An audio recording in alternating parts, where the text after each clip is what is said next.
Hey everyone, it's Monica. Welcome back to Homeschool Voices. One of the most common pieces of advice I hear in the homeschool world is to wait until your kids are ready to teach them to read. In today's video, I'm going to make the case for teaching reading early. Just wait until your kids are ready. Don't push academics too early. These are pieces of advice that I hear all the time in the homeschool world, and on their surface, I think they make a lot of sense, and even beyond the surface level, I think there are aspects that make a lot of sense, that we should not teach our kids things that they're not ready for. We should not push them past their ability to comprehend and understand things. So when people say this with regards to learning to read, they don't really mean when they're academically ready. They mean when they come to you and ask you and say, I want to learn to read. So if you are a parent who really values reading and wants your child to learn to read and to be a really solid, really fluent reader who has devoured thousands of books by the time that they're 12 years old, you're going to want to teach them to read early. Most schools in America are teaching 5-year-olds to read on a daily basis. So 5-year-olds are certainly academically ready to read. And a lot of us parents who have taught our kids to read earlier know that kids are academically ready to read at 4 and a lot of them even at 3 years old, which is when I taught both of my kids. Let's just go over a scenario of a child who waited until they were 10 or 11 and it dawned on them that, hey, I want to learn how to read. So let's ask ourselves, why would a 10 or 11-year-old finally say, hey, I'd like to learn to read? I think that it's very possible that that child probably noticed that all of their friends know how to read. So now they're starting their reading journey at a point where they feel less than. They feel not as smart. You can tell them they're smart all day long. You can point out all the things that they're good at, but you are presenting them with an activity that's actually really difficult and complicated. We get very great at reading. It becomes very automatic, but in the beginning, it's quite complicated. And all of their friends can do it with ease. And that, in my opinion, is not a positive note to start on. This same child may have been hiding that they can't read for years and is sick of hiding it, is embarrassed about it. It cannot be a positive thing for most of these kids. And I cannot believe that a parent can just tell a child, hey, you're smart, hey, it doesn't matter, hey, people learn at different rates, and that the child is going to feel okay about it. And I am not talking about kids with dyslexia, but I will address that in a second, right? I'm just talking about they just weren't taught because they didn't ask for it. And I believe that is a very negative place to start their reading journey. But let's talk about dyslexic kids. Do you know that 1 in 5 kids has some form of dyslexia? You're never gonna find that out until you start teaching your kids. So do you wanna start teaching your child at 3 or 4 and figure it out, and then maybe you take a different approach and you have your dyslexic child reading by 6? Or would you rather start the journey at 10, find out by 11 that your child's dyslexic, and then by 13 they're finally reading? Now you have to take into account, if your child isn't reading until 13, that is like 8 years easily of not reading. It's no exaggeration to say that between the ages of 5 and 13, my kids read thousands of books. I mean, I think it's a conservative estimate to say 500 books a year.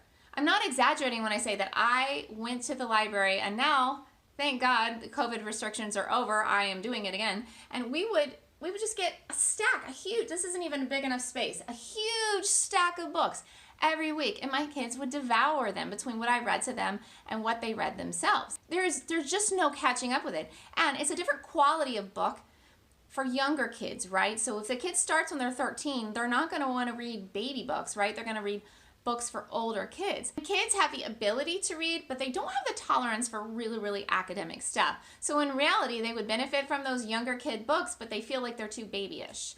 So they're really missing out on years of really enriching reading material if they're not reading until 13 years old because you didn't start till 10 and figure out they were dyslexic till 11 and you finally got them reading well by 13. And I know that there are a lot of kids out there that are dyslexic and they were in the school system and they didn't get it figured out until they were older. I'm not speaking to that. What I am speaking to is making a conscious decision not to teach your child to read until they are older, and then now you're having to deal with problems. Starting in a negative place because the kid feels like everyone else knows how to do something that they don't know how to do, or maybe learning at a pretty old age that the child has dyslexia, simply because you made a conscious decision not to teach them at a much younger age because they didn't want to, because they were negative. And listen, my kids were both very negative when I was teaching them to read. There were tantrums. There were quite a few tantrums. With one child, there were unbelievable tantrums.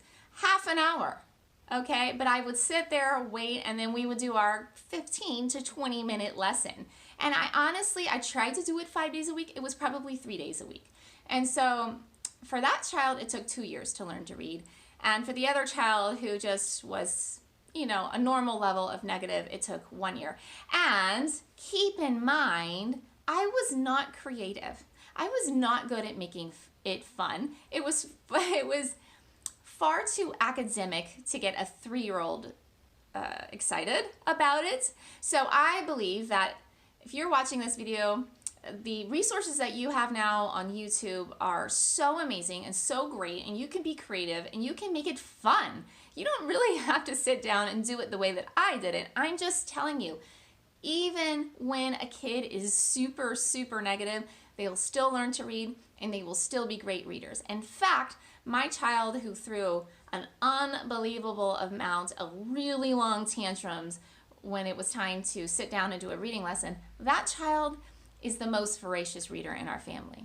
You will also hear people say that, hey, it may be difficult to teach your younger kid to read because they're not ready. And if you just wait till they're older, they will learn more quickly. So this can be true for some kids. For some kids, they can learn in a few months if they start when they're 12 years old. Yes, that may be true, but then they're also missing out on 7 years of amazing reading material and all the learning and the vocabulary and the ideas and the discussions that happen as a result of reading all of that material. But keep in mind, for a lot of other kids, it can be very difficult, especially if they are those 1 in 5 kids that has some form of dyslexia, or if they just developed a little bit of a complex, because everyone else can do this. It's easy for everyone else, but for them it's hard. To a kid, it looks like it should be easy, but it's hard for them. And so for some kids, for some personalities, they're going to shut down and they're not going to put in the effort necessary. So yes, for some kids, if you wait till they're 11 or 12, yeah, it's going to be easier to teach them to read. And for other kids, they're going to develop a complex and they're not going to put in the effort necessary to learn. Or maybe there's those 1 in 5 kids that have some form of dyslexia, and then you've got a whole nother problem that you're dealing with. When you hear this advice to wait until kids are ready, part of the undertone there is that you're going to steal their childhood by pushing academics too early. I would say it's actually the opposite. I would say by teaching them to read early, by pushing through tantrums, by being patient, by being positive and persistent, you are going to enrich their childhood dramatically. Reading thousands of stories. Okay, I could be super conservative and say from the ages of 5 and 10, my kids read 2,000 books. I mean, that is very conservative. You are giving them so much fodder for their imagination. So when they go outside and when they climb trees and when they have friends over and when they play in the mud, they have all this stuff in their head from all of these stories, all this information that they can bring into their play. Because that's what play is. It's a way for children to organize their world and how they think about things and make sense of things.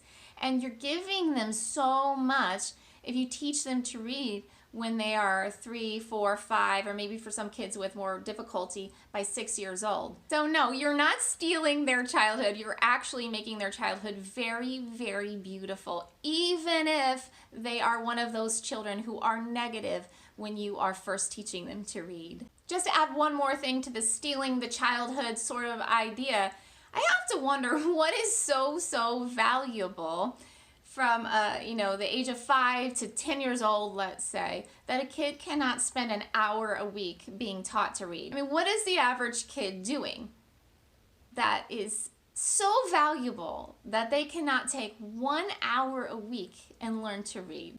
I don't have an answer for that. And I've never heard an answer for that. So that's why I get a little confused when I hear this wait until they're ready and don't push them. Yes, don't push a child to do something they're not capable of doing. Kids are capable of learning to read early. One important caveat to teaching reading early, especially with those kids that are negative in the beginning, is that reading must be a culture in your home and TV must not be a major thing in your home. Some of the people who say, hey, you're gonna spoil your child on reading in the sense that you're gonna make them hate reading if they're negative about it, they have a point if your home is chock full of lots of really super easy entertainment that your child prefers. If your child prefers the TV and the phone and the video games, you could have a problem, and they may have a point, actually. But if you have this sort of home where reading is a big deal, where you read to them many times a day, where you read to them every night, even as they get older, where they see you read, where you go to the library regularly, where you're listening to audiobooks, reading's a thing in your family, teach them to read early, even if they're negative, but try to make them positive, try to make it fun. Try to make it like the best time of the day if you can.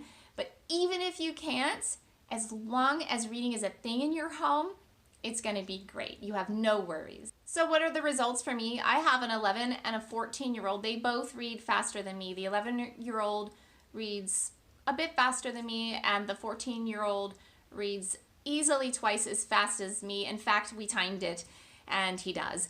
And they both retain an amazing amount of information, and they both like to read, even though they both got kind of a negative start because I didn't make it as fun as I probably should have. So that is how this has worked out for me.